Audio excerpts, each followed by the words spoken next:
Yo, what's going on, fellas? What's happening, brother? It's good. And today, another Breaking the Narrative podcast episode. And today, we're going to be talking about something very positive. Stop. Magic Johnson? Shut up. Shut up, bro. Okay. Already, man. For real? All right. You said something positive. I can't stand you, dog. But no, we're not talking about Magic Johnson. We're talking about the gift of giving or helping others. Okay. So, helping others it's always a good thing to receive in a way, but giving is a whole nother feeling in general. It's something that you just have to feel innately inside of you. But the thing is, a lot of people normally, some people would rather take than give. But in our case, give is more of our thing. So I would like to hear on both of y'all's behalf. Like, which one, like, what exactly how do y'all feel about it? Mark's the guest, so he can go first. Yeah, let's go ahead. Like, pretty boy Mark. Go ahead and do the deep bedroom voice for the ladies. Go ahead. He's in the cheeses, got the Michael John White smile. But I definitely agree with the whole thing. It is indeed a gift, even for example, I've had many hard days of work where it's just annoying as hell to deal with, but the fact that you stick to it and giving your best, like even little things like that, people are very appreciative for what it is that you do. I've gotten thank you so many times, and they're just so appreciative just to be seen and be so cared for. And that actually helped me feel better and get me through my days most of the time. So it is indeed a gift of, just doing your best and trying to be caring for others. Yeah. I like the way that sounded, because that sort of, it sort of equates to how I feel about it. Because when you really are a giver, you don't necessarily ask for a thank you. Mm-hmm. It's more like you're just giving one for the fact of you're helping.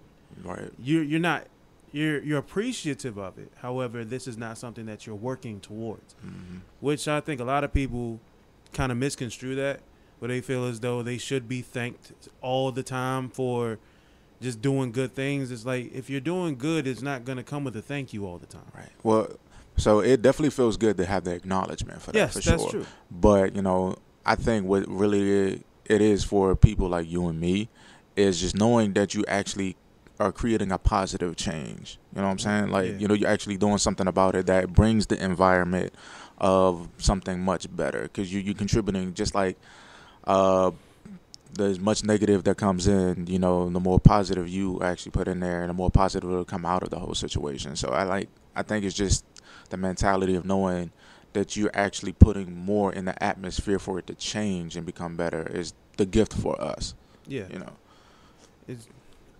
I agree with that, because just the idea of just putting that energy out into the atmosphere like, and trying to spark change in other people based off of how positive you are. Like, I do that consistently, where I try my best to make sure that everybody's okay. And I used to do that at the expense of myself, which I had to grow out of, because, some people will tend to take advantage of it. But that did not diminish my willingness to help, which is something that I am thankful for. But when you are trying to help somebody, or just for the sake of doing so, not even for a thank you, not because they asked you, it's just in my nature to do so.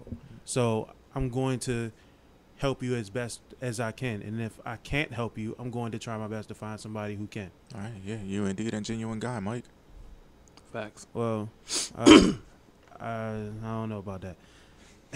I had to hit you with that and say, I got to be humble. But well, that's not really being humble. That's kind of being in denial. Nah, it's called being humble. I will not accept denial. Do you think that's being humble, Mark, or is that being in denial? Well, this could be a deep conversation, because there's a definition for that. He knows that he's that. Being in denial, means he actually genuinely believes that he is not that. He knows that he is. He just wants to deflect that. So it's neither or. Well, no, deflect means denial. Just gonna throw that out there. Tomato to tomato, but Right, but Back on the real- but they're both the same thing, right? no. No, isn't a tomato and a tomato the same thing? Well, Yeah, answer the question. Is it, is it or is it not the same thing? it's just speaking of the exact same thing. Right, it's regardless, just- but Yeah. Perspective based, right? Mhm. Yeah. Yeah, you're in denial, right? There's nothing wrong with it. It's a good denial. I mean, I can see if he's out here being in denial about killing people or I something. mean, the only reason why I wouldn't really genuinely call it denial, because, like I said, he did it for the sake of, he's like, I gotta be humble. So he acknowledged and he's aware that it was something to say to be humble. You know, that's why I say it's not true denial. He knows it. That's denial. Being humble with just accepting the compliment and moving on, not deflecting it. That's denial. I just said I'm all right. Yeah. Yeah, I say that all the time. Y'all give Well, me compliments. I'm I'll like, all right, I'm call all right. that being modest. Yeah, saying he's all right is modest. Yeah, that's cool. Okay, then A few I'll seconds use ago, that's not I'll what use the you- term modest then, instead of being humble. Yeah, you completely deflected a few seconds ago though. You didn't say he was all right. All right, then what exactly verbatim did I say?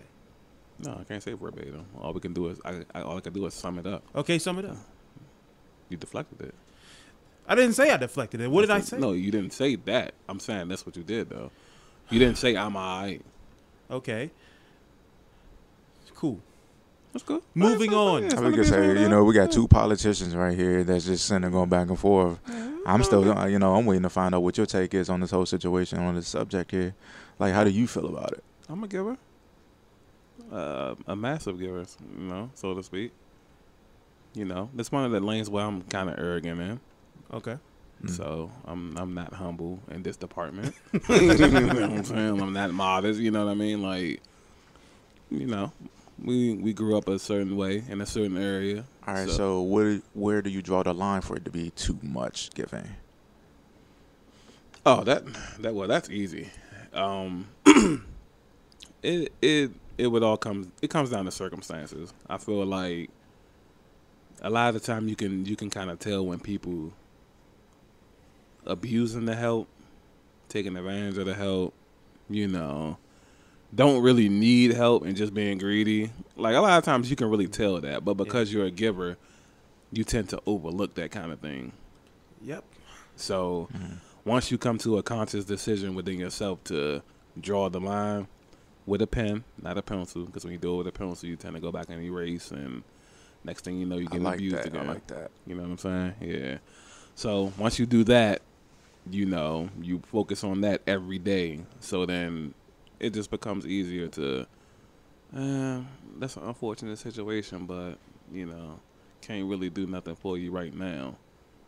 You know what I mean? Mm-hmm.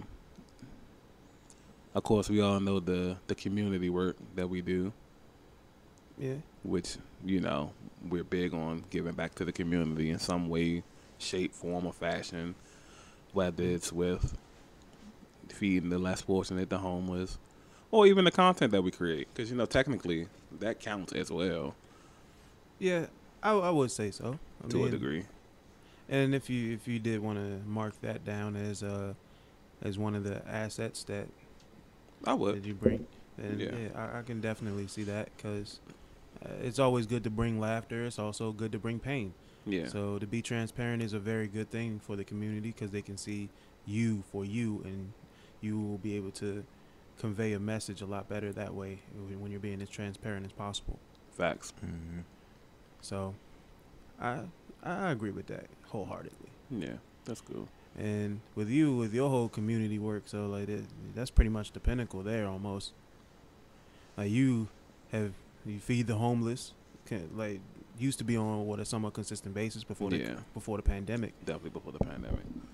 Got to figure out a way to strategically be back out there at the same time as keeping everybody safe Yeah. and just being careful. You know what I'm saying? Mm-hmm. Like, there's a lot of different, like, beliefs and what's real and what isn't real. But just to be on the safe side, So, do you see yourself like being a supplier for a facility that actually could distribute to the community? Like, like for example, bringing blankets or whatever to a homeless shelter or anything like that.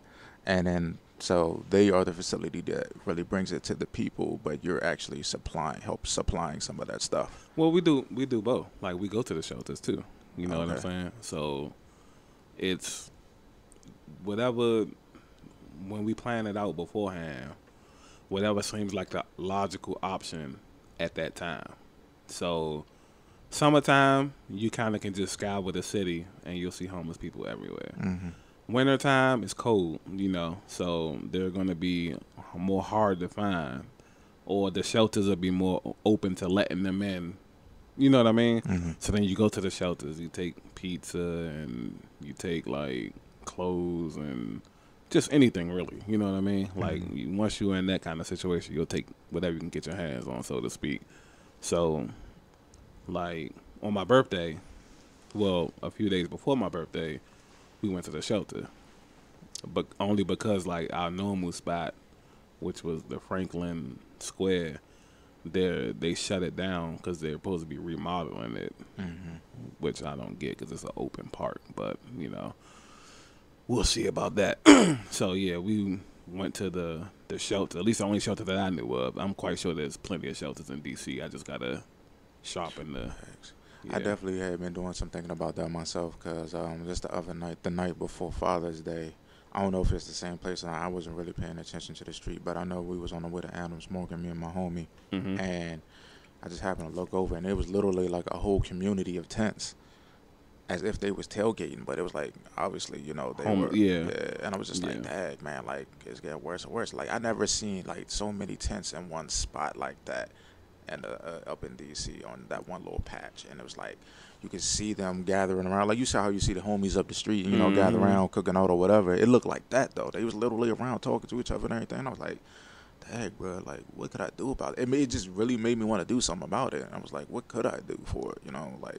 Yeah. What I tell know. people is, like, sometimes, whether it's something like water or anything, just give something. You know what I'm saying? Right. And then hopefully if enough people do it, then they can start to accumulate stuff. You know what I mean? Mm-hmm. It's nothing you can fix on your own as a solo act. Absolutely. You know what I'm saying? Like, this is a massive problem a step across the forward is a world. step forward, though. But Right. So, yeah, just any little thing, like any little amount of change. It ain't got to be, because a lot of people, like, they feel like even if you ain't got a lot of money, I don't have a lot of money, but 50 cents here, $1 there, they can wander to the dollar store and, you know what I'm saying? Just any little thing will help. You know what I mean? Like, you don't want to not give because you think you're not giving enough. Yeah. I agree with that, bro. Like, it's when you do see homeless people around, it's just like, what can I possibly do? And then when you think about it more, it's like, can I just go? I could go to the store, get them something, or like I could get them some food from like a fast food place. Mm-hmm. Anything like that. Anything helps for real. Facts. Cause not unless you find the really unappreciative homeless people, but that's rare, very very rare. I mean, well, you run into them though. Yeah. Yeah. I mean, I'm not saying it's not possible. Right. Some are too good for certain stuff. Yeah, that's also true. But, yeah. But that again, that doesn't hinder your reasoning for trying to help. Heck no. Because there's plenty of others that just take what you was gonna give them. Yeah, and I've come to notice that a lot of people who are like helpers, they'll really get deterred easily by the very rude people Right. who are more like they're more along the lines of just me. Though they're used to being the takers Right. Mhm. instead. So even if you give them something, they feel as though they deserved it anyway. Right. Well, that's just a matter of reminding yourself why you're doing it, and sometimes you even. I'm trying to think of a way to say this carefully because, for example, I've seen YouTubers do things, and it's like, what is it that you're really recording this for? What is it that you're really putting this out there for? And I can speak for two examples. Like for me watching it encourages me more, and I'm like, I like that. If I was to ever become famous or rich, I want to be able to, easily just dish out $100 here or there, or just because of that. And seeing that, I genuinely felt that.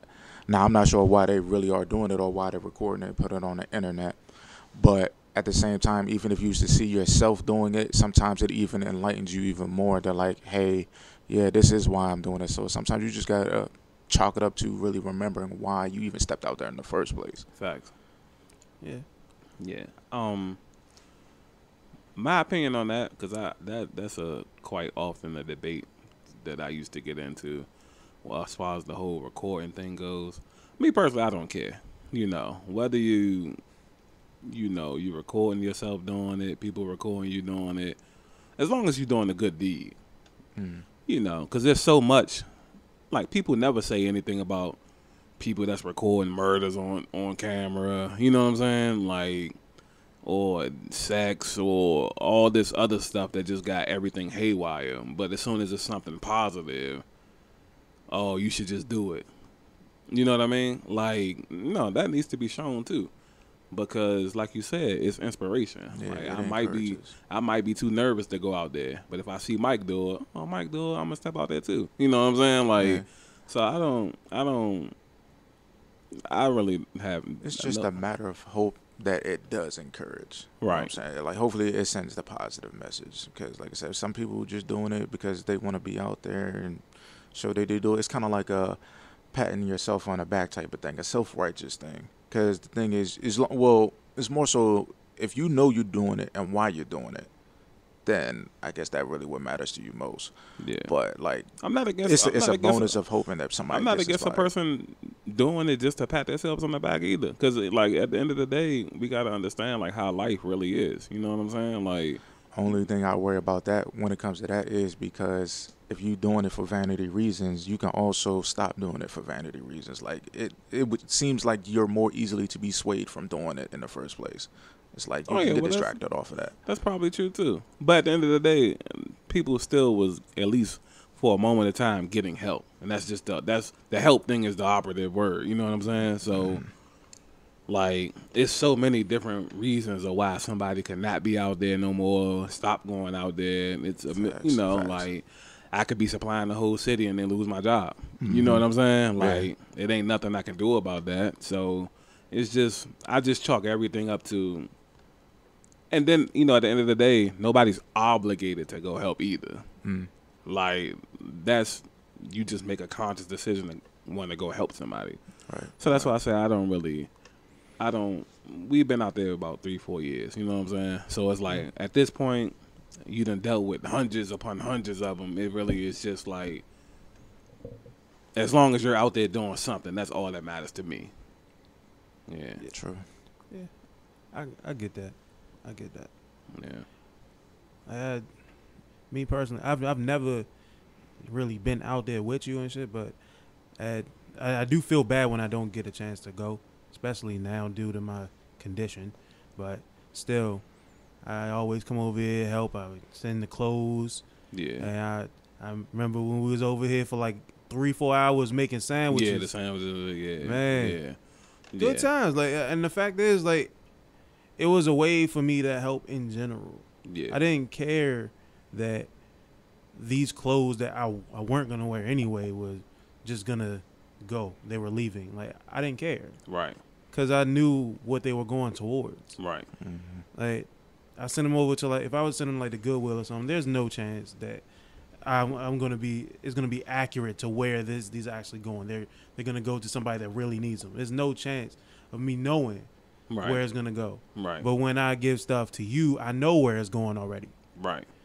So your type of charity is something that I support because I there's a definite in it. Right.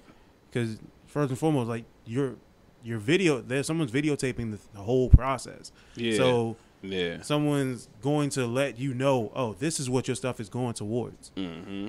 There's no ifs, ands, or buts about it. Yeah. So And that's another reason why I like the pictures and videos type of thing. It's just so a person can see, like, everything from the start to the beginning.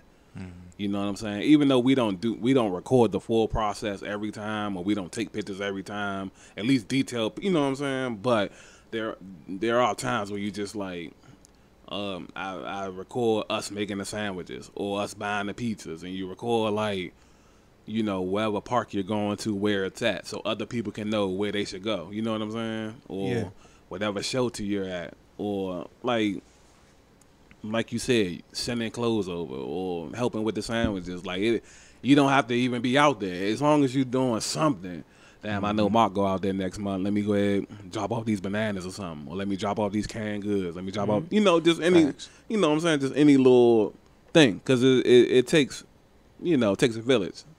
And that's what brought me to asking you about you bringing stuff to like the shelters. Though, like some shelters, it's unfortunate because there are some shelters out there that are making it difficult to even receive such things that are free, that can contribute to helping out, that are given by other people.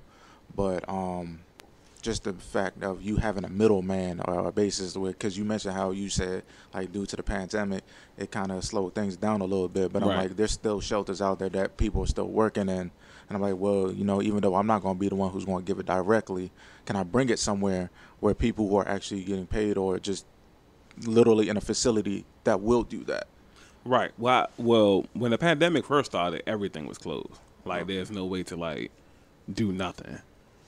But more so towards like probably the beginning of this year, there probably was like ways to carry that out. But because I think we done it twice between late last year and then around my birthday time this year, so we've just been outside both times. Like I said, because I wouldn't even, you know, walking in facilities and stuff like that, I really don't trust it. You know what I'm saying? Like, especially that kind of facility where it's like there's so many ingoing and outgoing people, you never know what's going. You know what I mean? Yeah, I get it. Yeah, so it's just like, make sure you're taking all the precautionary measures and things like. That's why also around my birthday time when I went out there, I didn't take everybody with me either. Yeah. You remember I was telling you that I only took 3 people because I was like, I don't want to put too many people in harm's way. Yeah, because it was you, Mike, Black Abe, and I think he had somebody with him. I think Black Abe had somebody with him.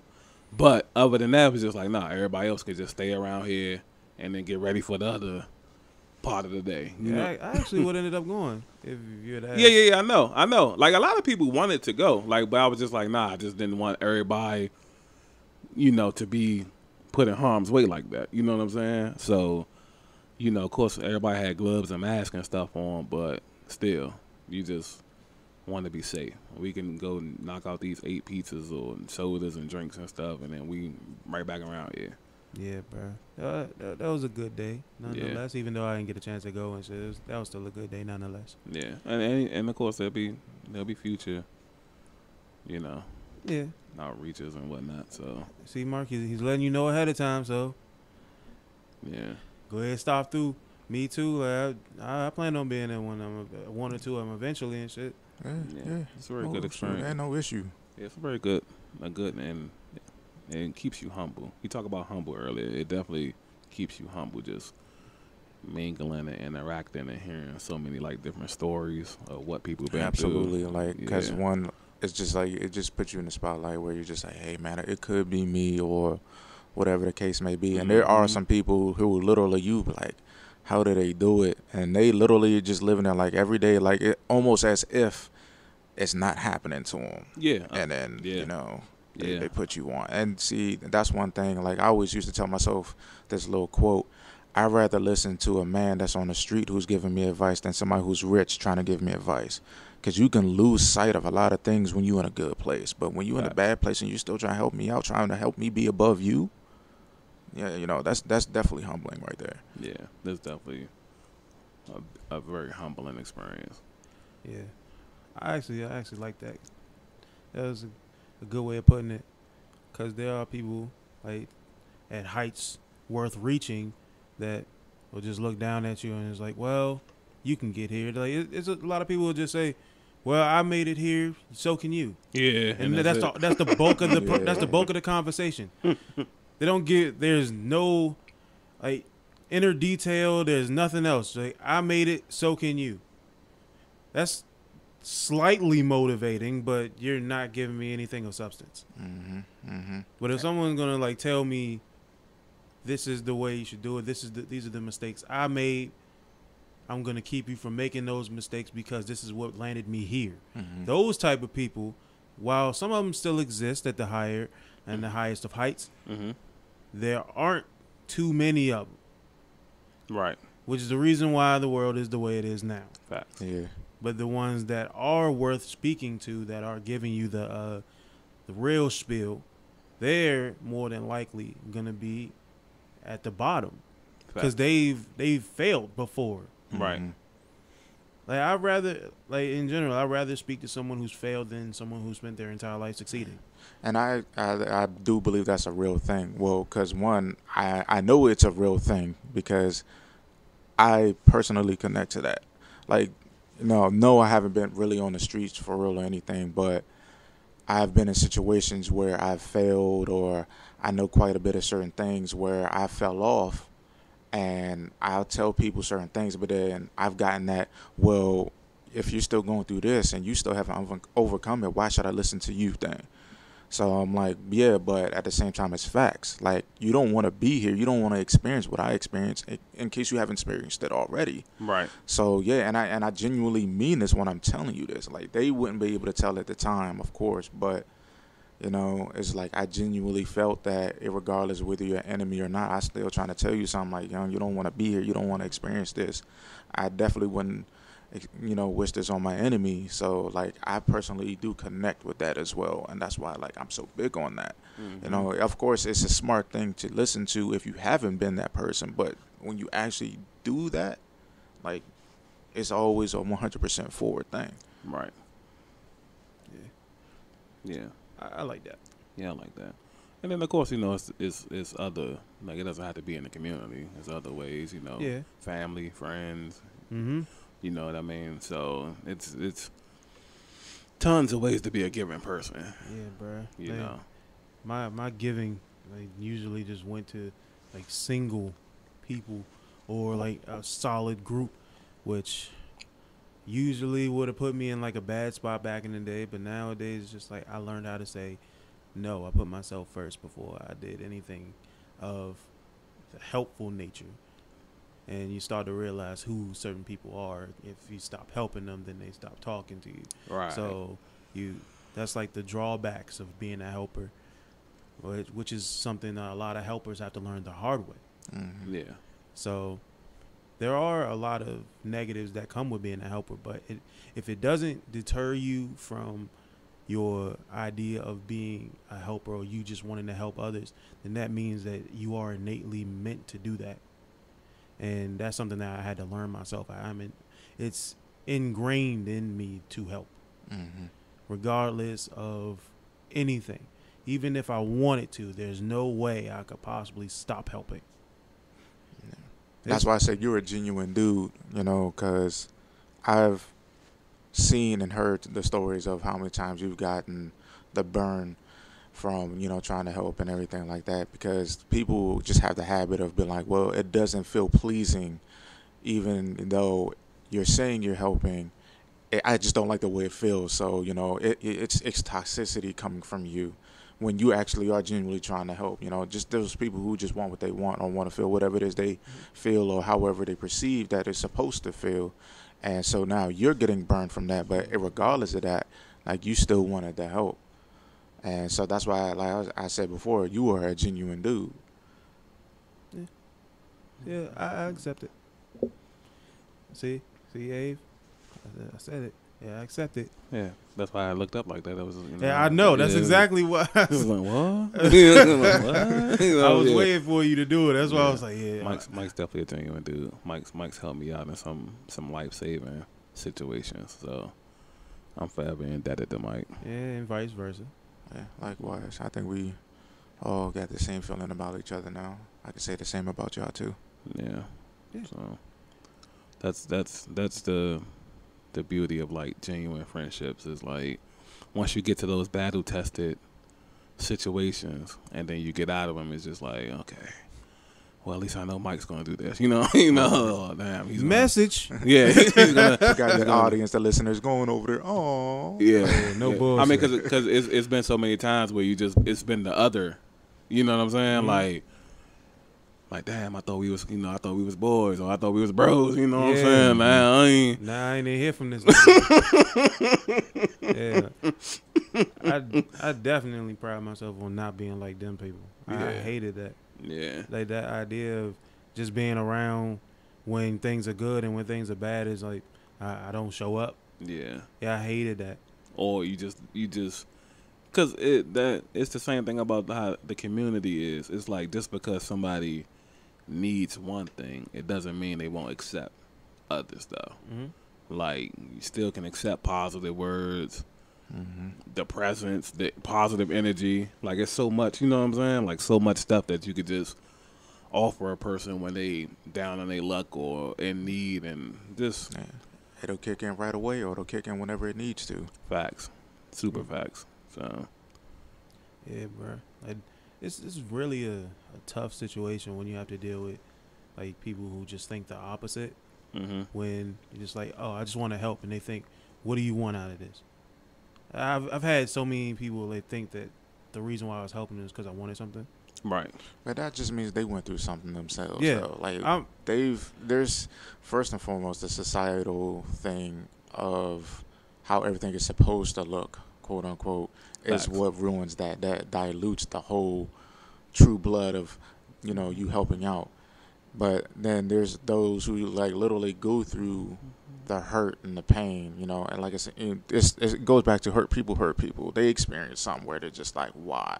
right. And now it's like it's brainwashed, where they just like they can't fathom as to what's going on. Like, yeah, it's too good to be true. Mm-hmm. Everybody has too many rainy days, and then like regardless if it's a few years apart or whatever, it's still a memory that's embedded. And sometimes it's a traumatizing experience that'll always come back, and you're just like, I did overcome this, or I felt like I overcame this, but I still have that memory, and now I still have that slight shock value that's going to kick in and be like, well, I have to be careful. What is this for? So, it sucks to see that. Yeah, but that's just a culmination of like a lot of things that didn't happen. Like, well, they might have happened. You just choose to ignore all the stuff. Like, I'm quite sure your parents or your guardians told you, how to heal from situations like that. Mm-hmm. And if you had real friendships growing up, then you should have experienced times where it's like you'll get into arguments and fights, but then that doesn't mean like you're not friends anymore. You know what I'm saying? Mm-hmm. And a lot of people like nowadays they act like they've never been through that. You know what I mean? Mm-hmm. So it's like that's. Yeah, I definitely agree with what you're talking that about. man. emphasizes the power of expectations and disappointments. Yeah, So, yeah. Yeah. So, I don't know, bruh. There's like certain things that I had to deal with personally with people, and I didn't have like a whole bunch of like super great friendships growing up and shit. Okay. Like, cause the people I was really cool with now, I don't even talk to. Right. So I didn't really start developing friendships until after I left high school. Okay. So with me, I didn't have the whole we fight one day and then we're friends the next, and it wasn't ever like that. Cause I didn't really want to fight people anyway. I was just, I mean, no, when I said fight, I mean like I know, like yeah, fight, arguments, all that other arguments stuff, and shit like, like that. Yeah. in general. Yeah. But it was like not too many arguments I had with friends and stuff like that. The only arguments we would really have is like sports, anything like that. We never had like no real conversations. I didn't get too much of that because I was, I think throughout majority of my high school years, I was best friends with mostly females. Okay. So and females can be a little bit catty, so it's like kind of like a disconnect there. Right. So with me being male, them being female, is like somewhat conflicting arguments because they have their ideas, I have mine, but at the same time, it's just like these are sex-based ideas. Facts. Like one being female, one being male, so it's like they're not going to relate to my side, and I don't have multiples of multiple men here, or there's not multiple females for her side. Right. So we can't really come to an agreement. So as far as arguments or anything like that, I didn't have too many of them because I was like also very soft spoken anyway. So it was like, if we're gonna have an argument, I'm gonna try my best to disengage. Right. I can feel that. I definitely, from the experience that you had, because I actually do have more female friends than male friends. Do you? Yeah, like it's always been that way. Growing up as a kid, like even been told, like, you got to hang out with boys more. Why you always hanging out with girls? Because I guess the old school thing is you're gonna end up being very feminine if you hanging out with too many girls. But like, I just so happened that I didn't have too many male friends, and when I did, I had a small circle of male friends, and that's why I used the term brother. Like, the brotherhood thing was always a serious deal for me. When I started calling you my brother, that was it. Like, it's not friends, it's brothers. Right. And so, I've definitely lost some male friends. I've actually seen more manipulative actions from my male friends than anything, because, when a female's involved or a female comes around, and that's where it's a competition. Unfortunately, I had to undergo that. Even if I didn't care to compete for the female, I just wanted to hang out with the brothers. But it was always a disconnect because of that. Right. So, it was a very few dudes that I actually had the opportunity to hang out with for a long, long time. I've had a few years here or there, but majority of my male friendships was always disconnected because it was a female. And me personally, I didn't care about that. If I had a female on my side that I was dealing with, I didn't want my relationship to always come between me and my friendships. And that's one thing I always try to tell the girls I dated. I was like, yeah, I would love to have you as a wife and everything like that, and that is the goal. But also, I do have my friends, especially my brothers, and if they was to call me in the middle of the night and you feel a certain type of way, I'm sorry. Hopefully we can talk that out later. But I do have my friends, that are here, and it's not just about, disengaging from you. Right. It's just, yeah.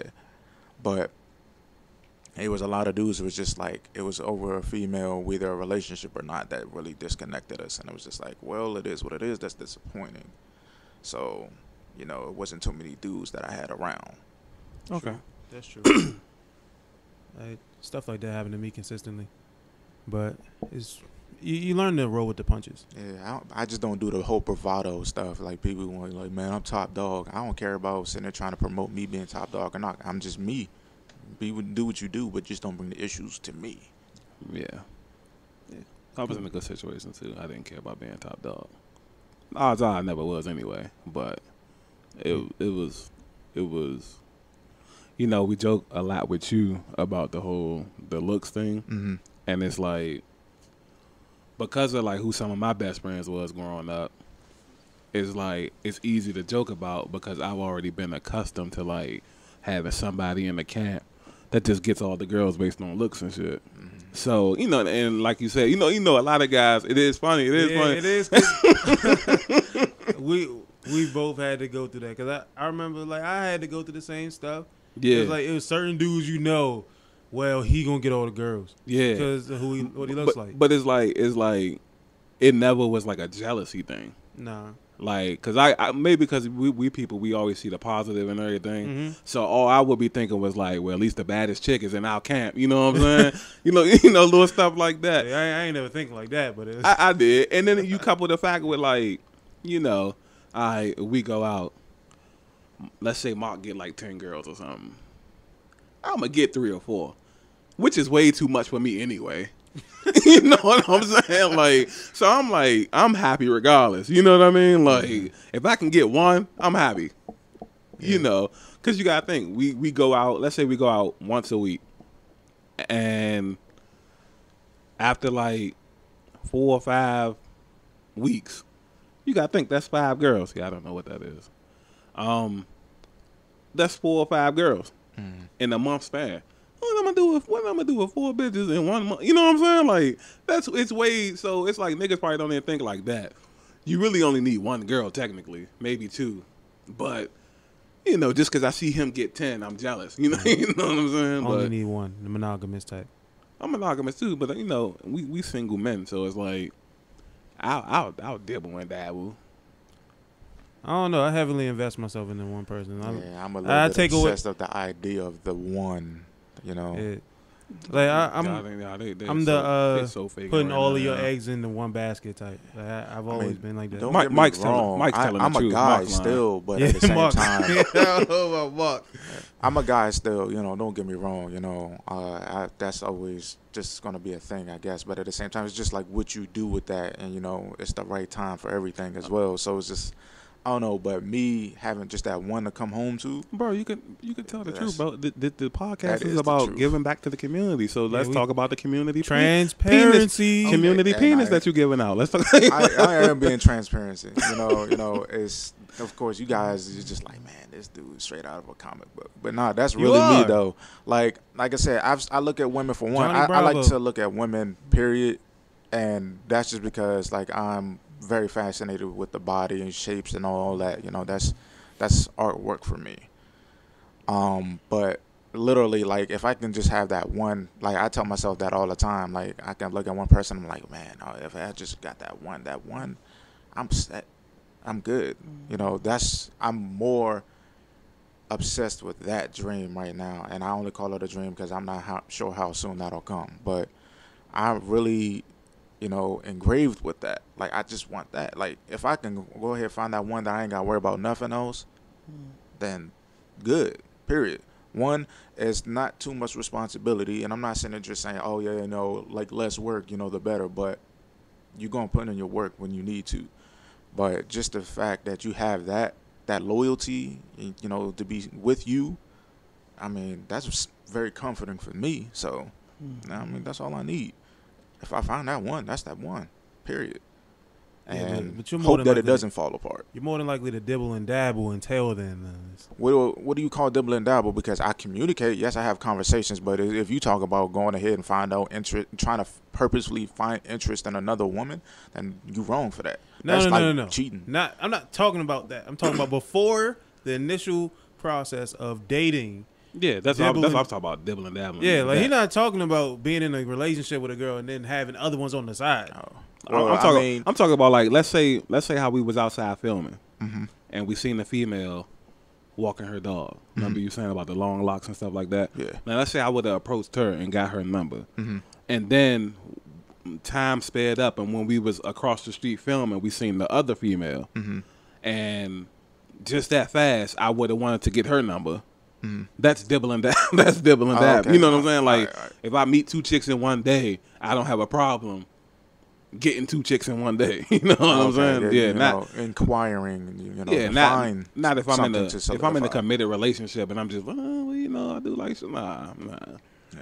You trying to make me look bad. And to me, well, nah. Trying to make me sound bad on I'm the not pod. purposely trying to throw you out there, but yeah, yeah, he's Can perfect. fool I me. mean, I found Yeah. out that there, of course, there are slightly different definitions for dating to some people. 'Cause Oh, yeah, me, yeah. Well, me in my Yeah. experience, like I didn't have too much of the dating game going for me. It was like, okay, we talk and then such and such. Then next thing you know, we're in a relationship. So it wasn't like really too much time for me to go date this one girl and then next thing you know I'm date, like for example, going out with one girl on Friday and then Sunday or whatever I'm going out with another girl just to find out who will be the one. I never had that experience. Of course. I mean, after you get screwed over so many times, you got slow shit down and be like, you know what?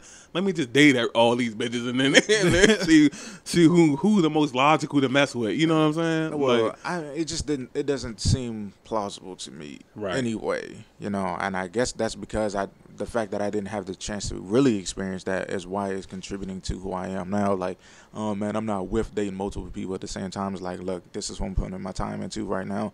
If you're still around, if things does not go right, which of course sounds bad because nobody wants, when you put that word rebound out there, it sounds harsh, but like, if you and I still end up having a connection or whatever, and then I'm not really putting my time into somebody else, even if it's dating and going all this other stuff, because again, if I'm going out with you, I'm serious about you. I'm actually trying to find out if that actually will become a thing. right. But if it doesn't work out, and then you are not putting your time into anything else, or if your feelings haven't gone away and we still have a disconnect or anything, then maybe we can do something like that. You know, Okay. if you're willing. But other than that, like, I'm not into just going out on dates with multiple people trying to bag one, because the thing is, like, I feel like my emotions can actually contribute to this one girl. The next thing you know, things are going right with the other one. It's like now I'm stuck in between trying to decide, and you don't know who also invests that. You keep dating them. You keep dating them until the answer's clear. That's what that's for. I don't know. It Feel seems me? risky. I know Because I'm where also you're going, considering but the it's other just person It's as not well. my forte. Like, yeah, like I also consider the other person as well, because like, what if I'm okay with that, but then one of them might not be. I don't want to hurt them in the process either. Then she's disqualified. Easy decision. Like they like you. Like, I don't know. I'm too considerate. The for answer- that. Yeah, The- so the- am I. I'm way Yeah, too man. considerate. How's that not? That's not I'm considerate. I'm just No. too conscious for that, and I don't. That's not if what I she want got to a do. if she got a problem with it, Granted, that's an easy granted, fix. it's not really 100% of your fault, but at this now, unless if you just sit here and say, "Hey, look, you're not the only one who I'm going out at night with," to inquire to see what could be a relationship. You would communicate Then, that, of yeah. course, there's that mature conversation. Hey, I'm with that or I'm not. So, it's not really entirely on you. But then also, like, I would be the type of person, if I was to do that, I'm like, hey, look, me and you, we hitting it off pretty good. There's nothing wrong in between us. But I do find myself getting very more emotionally involved with this one.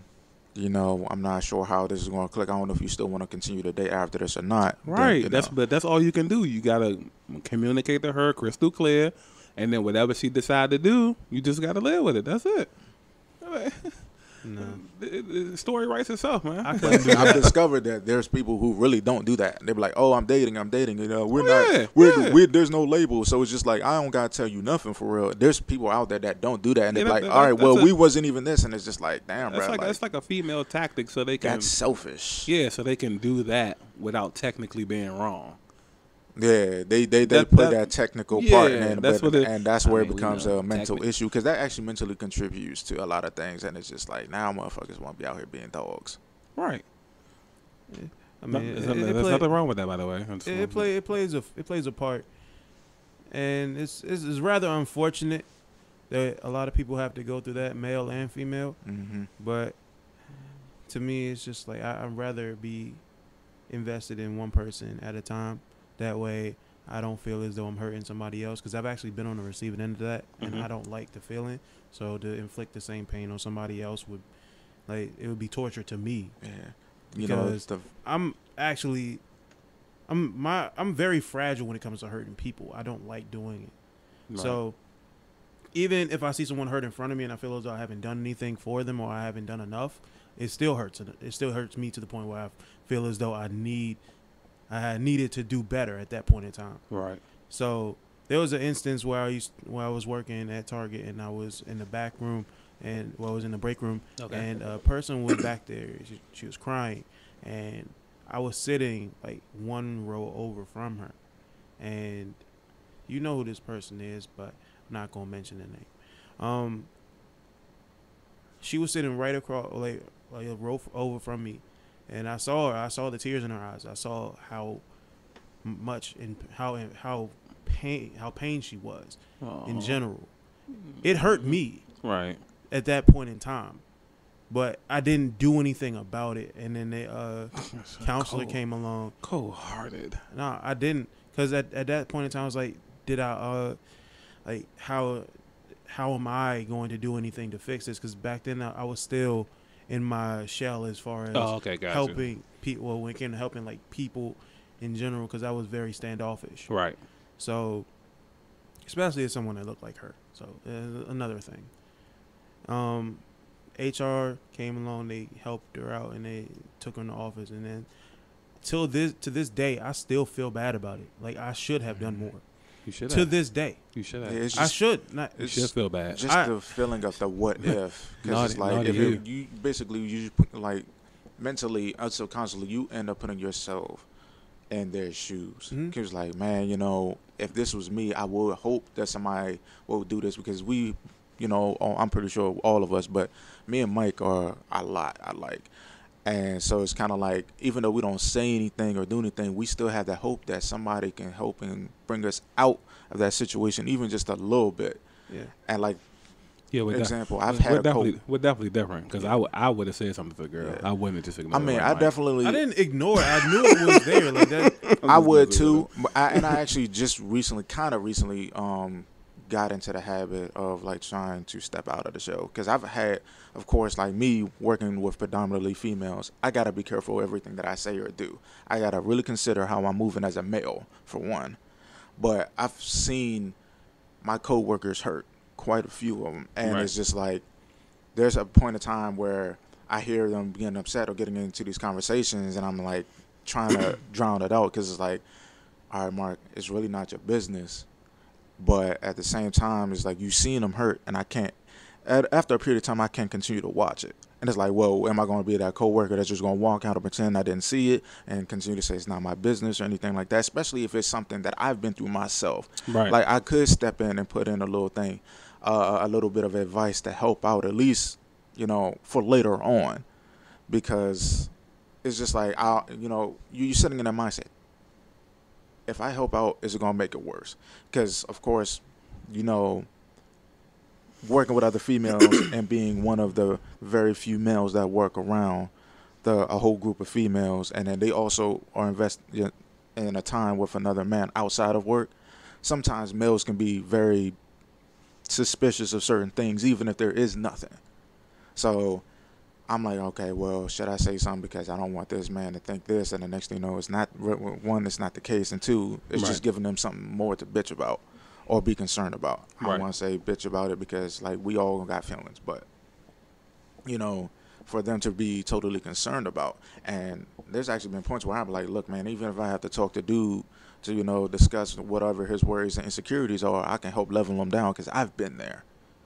But then there's just times I was just like, you know what, I'm gonna wait, or especially if they, I'm gonna just wait till they get off the phone or whatever it is the situation, and be like, hey, look, blah blah blah blah blah, because I don't want them to continue with that. And if I could even say anything, even if it's like the small percentage, I want to contribute, the next step up for them to get better.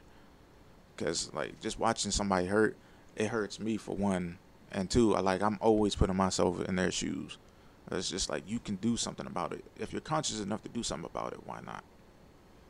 Mm-hmm. Agreed. See, and that's a real good thing to say, because I can segue into what I was going to say, Okay. which is after the situation that happened in that break room, I kind of like jumped out of the shell after that, because I felt so bad, as though I never wanted to have to go through that again. Right. So even after that, there was also an instance where I was at the front. All right, hold on. So before you get into that, because I did want to chime in on that situation. Okay, which So there is one way we can fix that situation. which is Like, we can go find the girl and ruin her again, and then you can come along and right the wrong. I hate you so much. I hate you so much. I'm just saying. I'm being logical here. No, I'm not gonna do that. That was a very no. Okay, That was bad. All right. Bad, Avery. Bad. See, he's talking to me like I'm a dog. That's what you sound like right now. Hit you with a fucking newspaper. Mark, was I being logical? I mean, he wanted to right the wrong. He didn't. To be honest with you, I was sitting there thinking about telling the audience that you were not serious, but I can't even tell. That means I'm a good actor. Or am I? You know what, bro? And with But that, yeah. I'm going to my next Yeah, there you go. topic. Okay. 'Cause you- No. Man tried to ruin a good moment. Just saying. Could have righted that wrong, but okay. You want to live with that regret forever? Yeah, that's something I have to live with. I have no other choice but to. But that's something that I had to learn from. Just gave you a choice. No. Okay. All right. Regardless of if I make amends from it or not, I'm still going to regret that moment. Okay. It's not going to change it. Well, I mean, it definitely made a win for you anyway, It- because it pushed you, that one experience. Now you helped you decide that you're not gonna do that again. And I'm still friends with the person to this day. Well, that's true. It did push you. Yeah, it did. Yeah. But I'm still friends with her to this day. So that's a So it knocked you out of your shell. So to Yeah, it speak, did, and- like Mark did his. yeah. And then after that, there was an instance when I was at the front of the store. You know, the Starbucks where Yeah. it was normally. It's not there no more, or you just. I don't even know if they changed it up or not. I don't know. Oh yeah, matter of fact, they did change the joint up. So it's like I don't know. I mean- we even with the last time we went to Target, I didn't pay attention to that side of the whole. You just. I mean, yeah, they kind of switched it up a little bit. Okay. It don't look the same as it used to. But I was up at the front of the store at the Starbucks, and then I saw one of my coworkers. She was actually crying at the table, at one of the tables, and I walked over there, and actually I gave her a hug, like, cause I felt as though like she needed one at that point in time. So that solidified me as just being out of the shell, Okay. and I didn't care about how someone else would feel about it, how I would feel about it. Like, do I feel as though I'm overstepping boundaries? No, it was just genuine. I felt as though she needed that, which is how I felt when the other girl needed that help. I felt that exact same way, but I was hesitant because of how I felt as though she would react. Got you.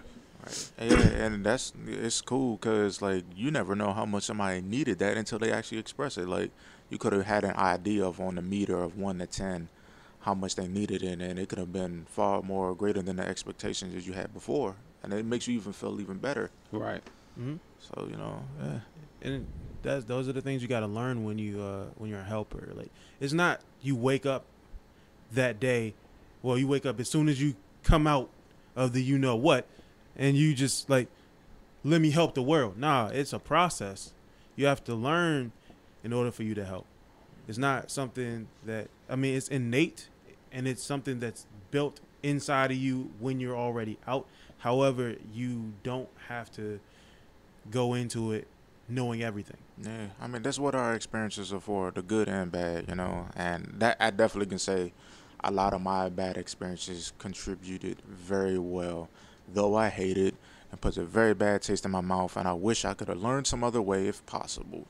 But, that's why we have our experiences. And, for those who are not on that train yet, probably is because they haven't experienced something yet that, woke them up.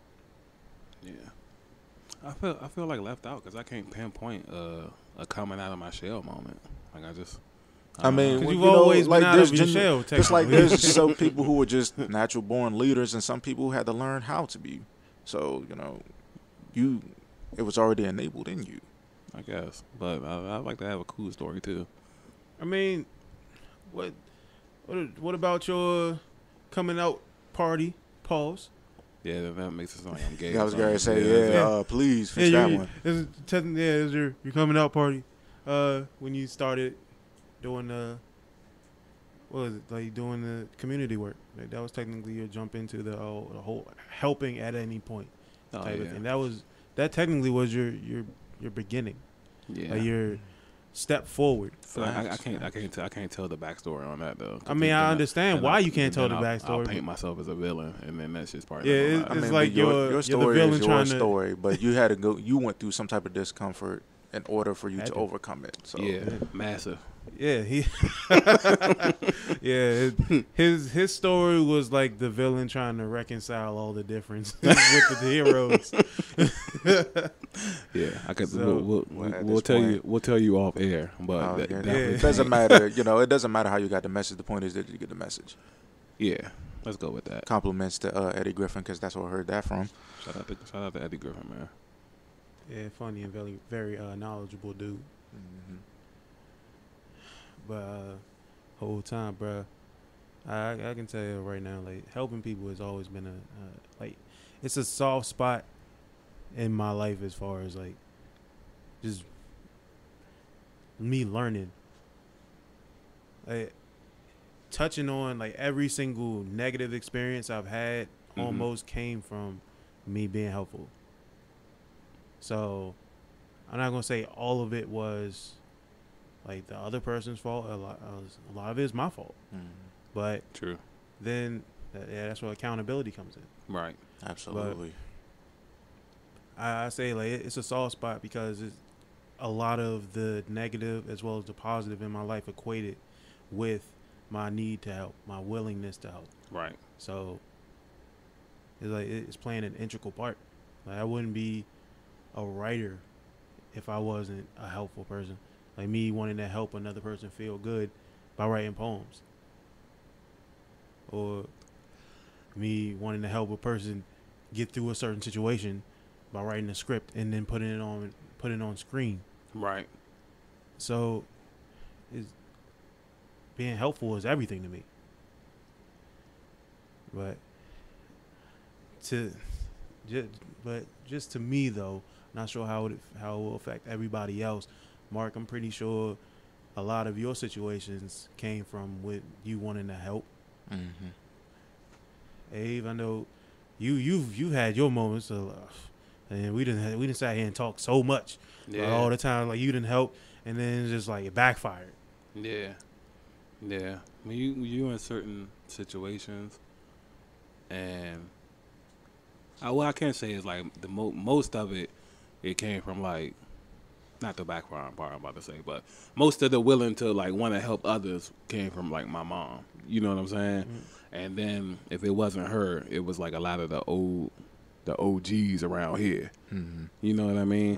Right. Like it is like little stories where it was just like, damn, you know what? I need to strive and be better so I can be in a position to do this and do that. Like how I see they doing. Like I want to impact people like that. You know what I'm saying? Mm-hmm. Like it just like little simple stuff. And of course, the universe tries to take you in the opposite direction. But you know, that's life. So you just got to fight against it and, you know, go for what you really want to do and believe in. But yeah, the helping thing is just, and I can't wait to see what the future holds, because, you know, if we have our way, we got massive plans. Not just for us, but for like tons of people. Yeah. And we talked about this beforehand when we started the whole 4 of a kind stuff. Mm-hmm. We was mentioning how we wanted to create a solid foundation for the DMV area for people who wanted to do film and photography and all that other stuff. Mm-hmm. So like we had the community thing as a base before we even had an idea of what we wanted to film first. Right. And just so people don't have to move to Cali or feel like they have to move to Atlanta. You know what I mean? Like, you just bring the forefront here. Mm-hmm. And yeah, it's definitely gonna get done one way or another. Yeah, and until then, like, we're gonna strive for it as much as we can. Like, there's no ifs, ands, or buts about it. We're gonna keep working, and just so we can build a better foundation for everybody, and so we can help everybody. And if we inspire some people along the way to do so, so be it. That's what we're here for. Facts. Same thing. How Mark is here right now. He wants to do the same thing. Yeah. And Mark inspires me, man. Both of y'all inspire me. Tons of people inspire me, technically. I'm inspired. Like, I'm so easily, like, I'm a whore when it comes to being inspired. And now you're sharing the wealth. Yeah, bro. Man's like SpongeBob, and he absorbing everything. Yeah. I be saying like the slightest of stuff, and I just be like, man, that's crazy. You know what I'm saying? Like, that inspires me right there. Like, you know, like, man. That leaf on the ground. Yeah. Man, that's some inspiring shit. Yeah. How it moves with the wind. Uh-huh. Yeah, that's inspiring. Man, the sun rose a different way yesterday. The ability to just change like that. It's inspiring. Just imagine being easily inspired, bro. That means you got hella creativity that's gonna come your way. I hope. Stuff like that inspires. Like I may have seen that as like I made it into like a joke, but stuff like that inspires me all the time. Like yeah, it really does. Like when you're a creative person, like you just. Anything literally, the way you wash your hands or like anything, just it's just fascinating. Like, you know what I'm saying? Like, yeah, I don't. Yeah, man, it pays off to zone off and daydream. You know, I mean, I actually do believe, you know, the biggest creative people are daydreamers, of course. I'm a huge daydreamer. Yeah, I've done it like I'll 3 trail times. Off in a heartbeat. I've done it like 3 times on this podcast. Yeah. You know. You ain't I ain't gonna lie. Yeah, I was saying, You like, ain't the you know, only one. sometimes I had to keep looking up and down. And I was like, oh, stuff was coming and going. Yeah, so like midway through this, I probably done created like 3 poems. Like, probably made a song or something. So trailing off it's not a bad thing as long as you know what you know. It's not a form. A lot of people will say it's a form of procrastination, but as long as you're utilizing it. Just because you seem absent to people on the outside doesn't mean you're actually absent. So Yeah. That's facts. I mean, the absence in one place will present itself in another. Yeah. So if you're out there and you're trying to be a giving person, just jump off the cliff. Do it. You don't need nobody. You know, I know that's nice. A lot of people would want people to usher them in, but you know, Yeah. yeah, you just do it. Just help somebody today. I used to be one of them people that wanted to be like sort of like ushered in, but I was still helping people on the side. But it's just like on a mass scale, did I really want to help people without anybody else being at the forefront? I was like, nah, I couldn't do that because I was so closed off. But after a while, I just got to a point I was like, I can do this without it. Like I don't need the people to usher me in. I don't need anybody to hold my hand, move me forward. I can do it myself. Like I saw that sort of like a crutch. It was like I need somebody to just be there if I fall backwards. No, I don't need that. Right. Yeah. Because if you keep waiting, then you might end up waiting forever. Yeah. And which is the main reason why I just said forget it, and I just started doing everything the way I wanted to, which was in turn a helpful thing for other people. Because I probably would not have done half of the stuff that I had done for you, Mark, had I not gotten past that. I would not have been able to like talk to you the way that I did in order to help you out, or Avery in that matter, or myself. And I appreciate it, by the way. One, I definitely had to throw that out there. But yeah, that's definitely that pressure, man. Yeah. Diamond in the rough, man. Yeah. And I say thank you to both of you, because I've gotten my inspirations from both of you in multiple occasions, because a lot of my short films that I made with Mark was from conversations that I had with him. So I had an idea in my head and I wanted him for it. And then a lot of the things that I had for you is like a lot of it being comedic based, but I have a lot of serious ideas that will work best for you. But as of right now, we just gotta get the ball rolling a little bit. So once we get everything situated and all that, like all this stuff is going to come to fruition, and I owe a lot of that to y'all, because without y'all, like that, y'all technically are my inspiration for a lot of the stuff that I write. So if I'm able to come up with a lot more stuff that's more heartfelt, and then get you guys into a more dramatic presence, then hey, you might unlock something outside of yourself that you never thought you had. Mm-hmm. Right. That's Recognizing where his stuff came from, like him being in more dramatic roles. Like he was able to further express himself in the very darker portions that he has already been experiencing. And then with you, like you have a lot more of the darker experiences too, but yours a little bit more drawn out. So I'd have to do a little bit more elaborate work with you, as far as like the script and stuff is concerned. But it's coming. And with that, man, today was a real good day, first and foremost. Definitely was. Facts. And very productive. I really appreciate both of y'all wholeheartedly. No ifs, ands, buts about it. Like, even off air, we joke and shit. I say I can't stand y'all. I tell Mark to fuck off all the time. Yeah. I still love y'all, man. Yeah, Hey, it's all love. as Even always, when I posted when I posted the clip earlier, she commented on it. She was like, y'all stay arguing. I saw that. I didn't know who that was. Yeah, that was her. And shit. Oh, so man. yeah, she was like, y'all stay arguing. But that, to the outside, that's what it just, just. But nah, it's just, this is so much fun. Yeah, it is, man. Like the Yeah. little arguments, like the petty stuff that we do go through. It's just hilarious. Fun. Yeah, it's fun.